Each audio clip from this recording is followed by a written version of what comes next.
नमस्कार दोस्तों। ब्लडी सत्य के आज के इस हैरान कर देने वाले बहुत ही ज़्यादा खौफनाक सनों के एपिसोड में मैं आप सभी लोगों के सामने मयंक नाम के लड़के के साथ घटी हुई ऐसी खतरनाक भूतिया घटना की कहानी लेकर आया हूं जिस सुनकर आप लोग किसी भी हॉस्पिटल या क्लिनिक में जाने से पहले, अकेले जाने से पहले 50 बार सोचेंगे। अगर वो जगह अनजान है तो ऑब्वियसली भाई अनजान है तभी सोचेंगे, जान पहचान वाली जगह है तो ऐसा थोड़ी कि कहानी सुन के हॉस्पिटल जाना छोड़ देंगे। नहीं नहीं नहीं। तो भाई कहानी की शुरुआत करते हैं डायरेक्टली, ज्यादा इंट्रोडक्शन नहीं देते क्योंकि बहुत कमाल की कहानी है, अंत तक बने रहना, बहुत मजा आएगा। ऐसा था कि आज से ठीक 4 साल पहले जब ये दुनिया थोड़ी सी नॉर्मल थी, शुरुआती महीने की बात है, जनवरी, थोड़ा सा ठंड थी और कोहरा छाया रहता था। एक छोटे से गांव में मयंक नाम का एक लड़का रहता था। मयंक बहुत मेहनती लड़का, पढ़ाई वढ़ाई सब हो गई थी, जॉब ढूंढ रहा था।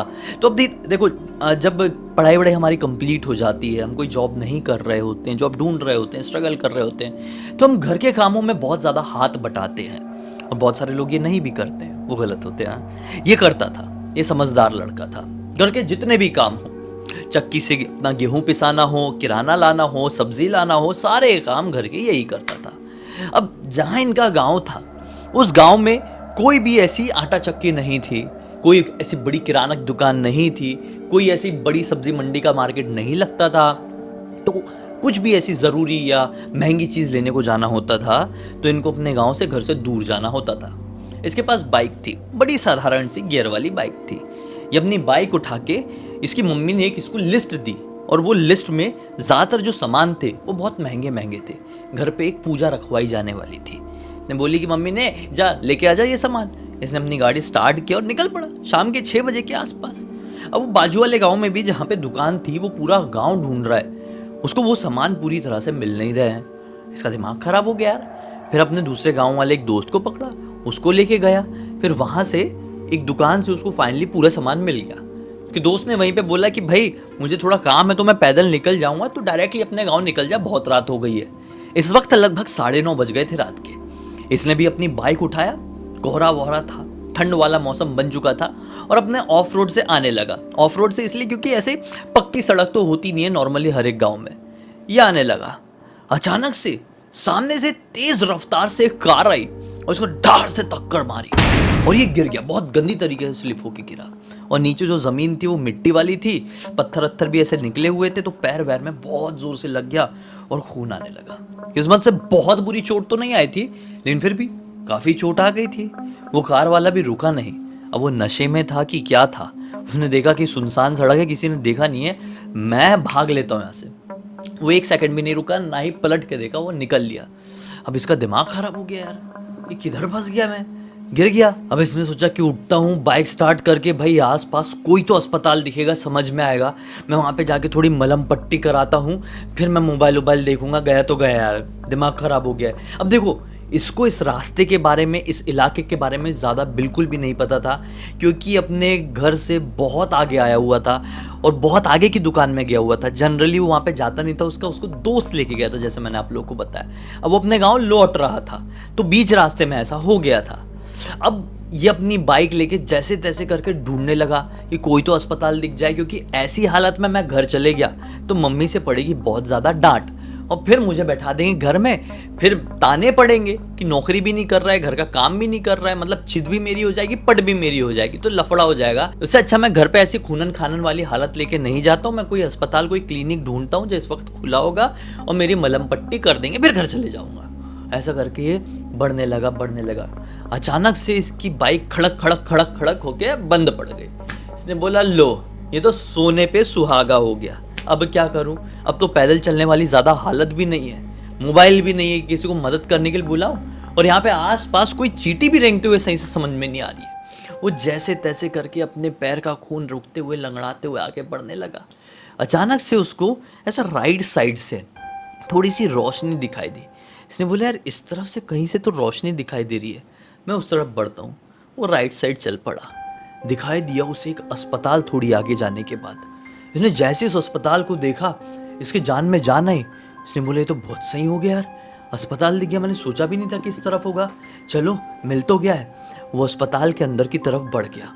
जैसे ही अस्पताल के अंदर गया है, अस्पताल में वो जो नॉर्मल वाली लाइट जल रही थी ना, वो फ्लिकर करने लगी, लुपलुपाने लगी। वो फ्लिकर करता हुआ देखकर उन लाइट को सोचने लगा कि मेरे आते से ये क्या हो गया भाई, मैं मरमरा तो नहीं गया हूँ, कहीं भूत भात तो नहीं बन गया हो। लेकिन नहीं, इसको शायद ये वाली बात पता थी, जो लाइट का ऐसा बंचालू अचानक से होना होता है वो नॉर्मल होता है, किसी पॉइंट की खराबी की वजह से होता है। मैं तो जब छोटा था ना, मैं जब अपने गांव में रहता था, मैं क्या सोचता था कि लाइट अचानक से ऐसी बंचालू होती है ना, जैसे फिल्मों में दिखाता था, लुप लुप लुप लुप होती है, वो किसी भूत की वजह से होती है। मैं लिटरली ऐसे ही समझता था, जैसा फिल्मों में दिखाता था, मैं रियल समझता था। खैर, इसने अंदर आवाज़ लगाया, कोई है क्या? मुझे बहुत दर्द हो रहा है, प्लीज़ मदद करो, बहुत खून बह रहा है, मलहम पट्टी करवाने के लिए आया हूँ। अंदर से किसी का भी जवाब नहीं आया। इसने फिर से बोला, कोई है तो प्लीज़ आ जाइए, मुझे बहुत दर्द हो रहा है, मैं ये दर्द सह नहीं पा रहा हूँ, प्लीज़, बाजू वाले गांव में ही रहता हूँ। किसी कोई जवाब नहीं आया। इसने सोचा किसी का कोई रिस्पॉन्स नहीं है, लौट जाता हूँ। ये लौट के थक हार के बाहर की तरफ निकल ही रहा था कि पीछे से किसी के जोर से हंसने की आवाज़ सुनाई दी। ये तुरंत पलटा, ये बोला कि इतना खतरनाक कौन हंसा? ये घबराते हुए बोला, कौन है? अंदर से किसी औरत की आवाज़ आई, अरे अरे डरो मत, मैं यहाँ की नर्स हूँ, आ ही रही हूँ, तुम्हारी मलहम पट्टी कर दूंगी, वहाँ पे एक बेंच लगी हुई है, बैठ जाओ। इसने सोचा चलो अच्छा यार, वो हंसी किसी और वजह से रही होगी, मैं फालतू ही डर रहा हूँ, बैठ जाता हूँ, मलहम पट्टी हो जाएगी, बहुत दर्द हो रहा है, हो सकता है किसी का इलाज कर रही होगी। जाके बैठ गया। 10 मिनट बीत गए, 15 मिनट बीत गए, 20 मिनट बीत गए, कोई नहीं आया। ये फिर से उठा, मैडम आप अंदर ही है ना, प्लीज़ आइए ना, मुझे बहुत दर्द हो रहा है। फिर अंदर से बड़ी अजीब सी हंसने की आवाज़ सुनाई दी, इस बार तो बहुत ज़्यादा डरावनी थी। इसने सोचा यार कुछ तो लफड़ा है, चीज़ नॉर्मल समझ में नहीं आ रही है, एक भी मरीज़, एक भी हॉस्पिटल का स्टाफ दिखाई नहीं दे रहा है, और अंदर से ये औरत ऐसे अजीब तरीके से हंस रही है। पता नहीं कोई चोर लुटेरे टाइप के तो लोग नहीं है अंदर। मैं एक काम करता हूँ, निकल ही जाता हूँ यार, चले जाता हूँ, ऐसी घर पे मम्मी की थोड़ी डांट ही पड़ेगी ना, मोबाइल ही घुमाया हूँ, बाइक ही तोड़ा हूँ, घुटना ही तोड़ा हूँ, चले जाता हूँ, मार थोड़ी डालेंगे। ऐसा करके वो जाने लगा कि अचानक से पीछे से वो नर्स आई, बोले अरे मैंने तुमको रुकने के लिए बोली थी, तुम भागने लगे। ये पलट के देखता है, ये एक नॉर्मल नर्स थी। बोला चलो ठीक है, नॉर्मली दिख रही है, जाता हूँ इसके पास। वो गया, नर्स ने बोली आओ अंदर कमरे में। ये अंदर कमरे में चले गया।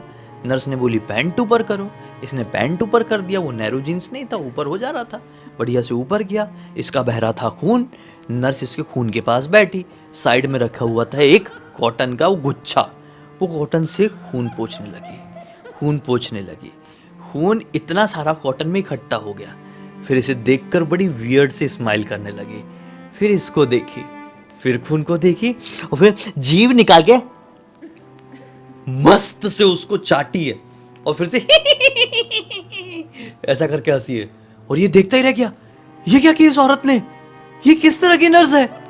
वो नर्स फिर से अपनी जीभ निकाल के उसके घुटने की तरफ बढ़ी है, और चाटने जैसा किया कि उसने रुक दिया। एक मिनट मैडम, आप ये क्या कर रही हैं?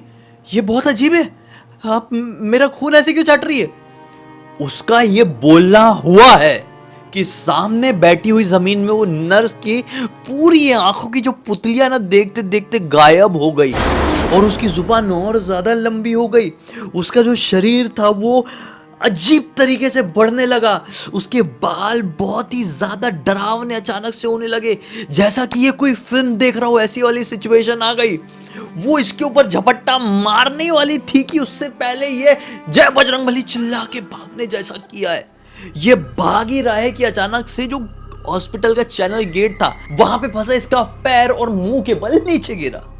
अब नीचे गिरा तो डर, खून का लॉस होना, और साथ ही साथ ये सर पे चोट लगना, ये तीनों चीज इसके ऊपर हावी हो गई, और ये वहीं पर हो गया बेहोश। फिर पता नहीं चला कि कितना समय बीत गया। फिर अचानक से कुछ एहसास हुआ, कोई कान में मच्छर भिनभिनाते हुए जोर से आया होगा। ये तो बहुत ज़्यादा इरिटेट करता है इसको, बहुत ज़्यादा अचानक से इरिटेशन हुई, और उठा तो बोला ये किस हालत में पड़ा हुआ हूँ। अचानक से इसके सामने नज़र पड़ी एक आदमी पर, जो कि अपनी साइकिल के पीछे करियर में ना, करियल ही बोलते ना, कैरियल क्या बोलते हैं आप लोग कमेंट सेक्शन में बताओ, उसमें ना लकड़ियाँ फंसा के आगे की तरफ जा रहा है। ये उठा और उस आदमी को आवाज़ लगाते उसके पास गया। आदमी भी रुक गया, बोला क्या हो गया भाई, ये बड़ी ख़राब हालत में तुम यहाँ पे कहाँ पड़े हुए हो? ये तुरंत आदमी से बोला, अरे भाई साहब देखिए ना, ऐसा ऐसा मेरे साथ अंदर हो गया है कांड। ये आदमी थोड़ा नॉर्मल दिखाई दे रहा था, इस आदमी में कुछ गड़बड़ समझ में नहीं आ रही थी। ऐसा ऐसा कांड हो गया उसने बताया इस आदमी को। ये आदमी क्या बोलता है, भाई तुम्हारा दिमाग फिर गया है क्या? तुम कौन से अस्पताल की बात कर रहे हो? बोला, अरे ये अबे यहाँ पे अस्पताल था। आदमी बोला, बेटा नॉर्मल हो ना? ये बोलता है, अरे भाई साहब यहाँ पे अस्पताल था, मैं गया हुआ था अंदर, ऐसा ऐसा हुआ मेरे साथ, सिर में चोट लग गई, गिर गया।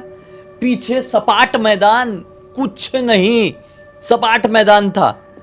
वो आदमी इसको देख के समझ गया कि इसके कुछ तो ऐसा हो गया है कि इसके दिमाग पे गहरा असर पड़ गया है। इस आदमी ने बोला कि बेटा एक काम करो, चलो मेरे साथ चलो, कहाँ पे तुम्हारा घर है, मैं तुम्हें छोड़ के आऊँगा। वो आदमी इतना अच्छा निकला, इसको उससे घर पर लेकर गया, उसकी मम्मी जी से मिला, उसकी मम्मी जी को समझाया, बोला देखिए अकेले में समझाया थोड़ा सा कि इसको ज़्यादा डांटना नहीं, इसको कुछ तो भी गहरा असर पड़ा है। मम्मी जी को समझाया कि अच्छे से हैंडल करना। मम्मी जी ने भी इसको अच्छे से हैंडल करी। फिर अगले दिन ये अपने दोस्त के साथ बाइक लेने के लिए गया, किस्मत से मोबाइल भी मिल गया। वहाँ पे एकदम साइड में जाके गिर गया था तो किसी और को नहीं मिला था, और फिर सब अच्छा हो गया। लेकिन अच्छा नहीं हुआ तो उस रात का वो खतरनाक कांड वो आज भी उसके दिमाग में गूंजता है। उसको आज भी क्लियर नहीं हुआ है कि मेरे साथ ये उस रात हुआ कैसे और क्यों, कहाँ से आ गया वो अस्पताल। वो अस्पताल था भी या सिर्फ मेरे दिमाग की उपज? चलो अगर दिमाग की उपज थी तो सिर्फ अस्पताल था क्योंकि मेरे दिमाग में डर हावी हो गया था। वो दिमाग में डर हावी होने के बाद अस्पताल बना और उसके अंदर भूत कैसे आ गई, इसको कुछ समझ में नहीं आया, आज तक समझ में नहीं आया। गांव के सारे लोग इसको सनकी पुकारने लगे, लेकिन इसको पता है कि जो कुछ भी हुआ था इसकी सनक का असर नहीं था।